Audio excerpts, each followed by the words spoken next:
اگه فکر میکردی عجیب ترین جایی که آدم ها زندگی میکنن همون خونه همسایه بغلیه که نصف شب با دمپایی میره پشت بوم، اشتباه کردی. اجازه بده تو رو ببرم به شهری که تا چشم کار میکنه یخ. خورشید قهر میکنه میره، چند ماه پیداش نمیشه و مردم برای خروج از شهر باید با خودشون اسلحه ببرن، نه برای دشمن بلکه برای خرس قطبی. اینجا لانگیربینه، شهری که انگار خداوند وقتی خلقش میکرد گفت یکم عجیب ترش کنم که مردم حوصله‌شون سر نره.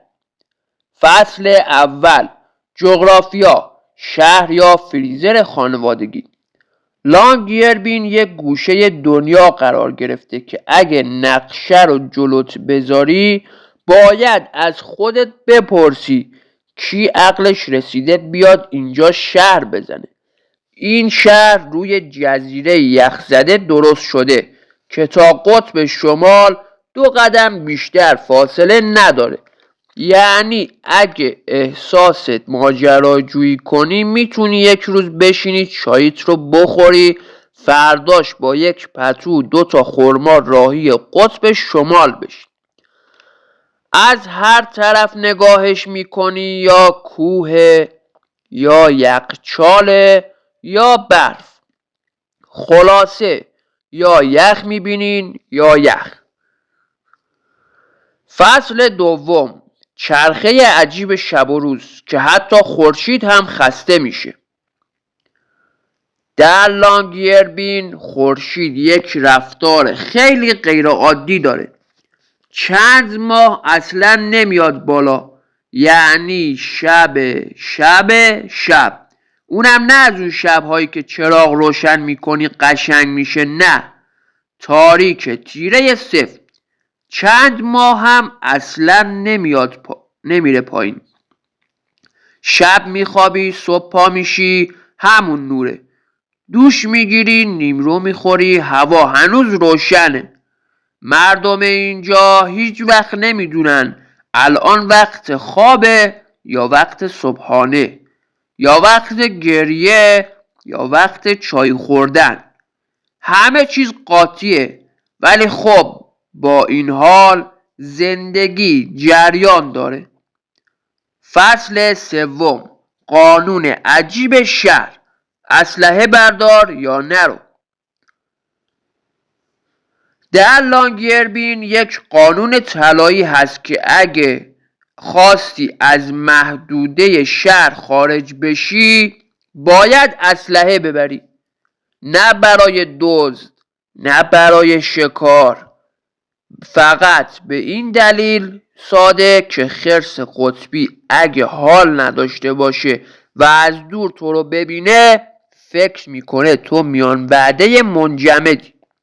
در واقع اینجا خرس ها از مردم بیشتر هستن.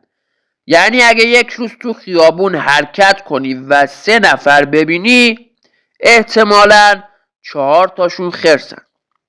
فصل چهارم، زندگی روزمره، از کفش در آوردن تا کارهای عجیب دیگر. در بسیاری از ساختمان ها مخصوصاً ادارات و هتل ها باید کفشت رو در بیاری.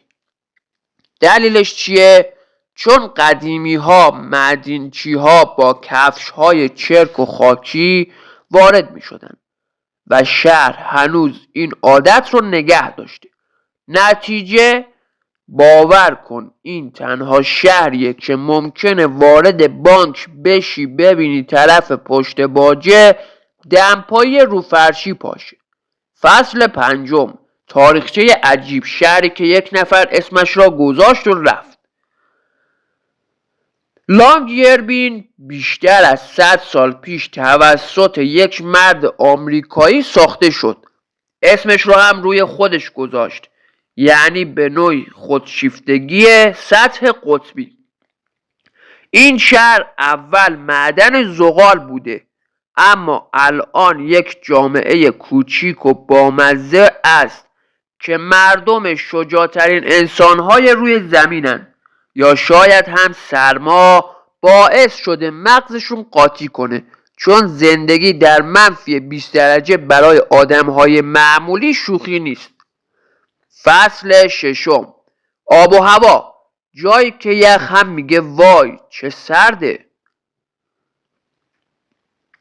هوا همیشه سرد، همیشه یخی، همیشه دماغ خوش کن. تابستونش هم شبیه زمستون ماست. یعنی مردم لانگیربین اگه بیان کشورهای دیگه احتمالاً فکر میکنن وارد سونا شدن.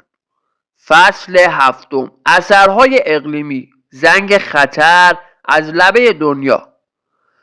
لانگیربین از جایی است که بیشترین گرم شدن رو تجربه کرده. یخها در حال آب شدنند. ساختمانها گاهی زمین نرم شده کج میشن و این شهر تبدیل شده به آزمایشگاه زنده تغییرات آب و هوا. شاید برای همین همه دنیا بهش توجه میکنن، چون هرچی اینجا اتفاق بیفته فردا برای ما هم ممکنه رخ بده. فصل هشتم، جمع‌بندی طنزآمیز. خب دوستان، حالا که با هم سفر کردیم به سرزمین یخ و برف، جایی که خرس‌ها صاحب خانه اند و ما مهمان‌های کوچیک و سردمزاج، یک نکته مهم یاد گرفتیم. زندگی در لانگیربین یعنی هر روز یک ماجراجویی، هر لحظه یک شوک و هر نفس یک درس از طبیعت و انسانیت. یادتون باشه این شهر به ما ثابت کرد که دنیا خیلی بزرگه، عجیب و پر از چیزهای شگفت انگیز که هیچ وقت فکرش رو هم نمی کرد. پس وقتی از این ویدیو بیرون میرید یه چیز مهم هم با خودتون ببرید. همیشه کنجکاو باشید و دنبال دانستنی های جدید باشید. اگه از این سفر قطبی براتون جذاب بود و دوست داشتید با ما هر هفته به عجیب ترین و شگفت انگیز ترین گوشه های دنیا سر بزنید، حتما کانال مجله میدونی رو دنبال کنید. نه فقط دنبال کردن، بلکه با دل و جون دکمه دنبال کردن رو بزنید تا هیچ فکت ناب و خنده‌داری از دست ندید. با دنبال کردن شما نه فقط همراه ما میشید، بلکه بخشی از یک خانواده کنجکاو و شوخ‌طبع میشید که عاشق دانستنی و تجربه کردن های عجیب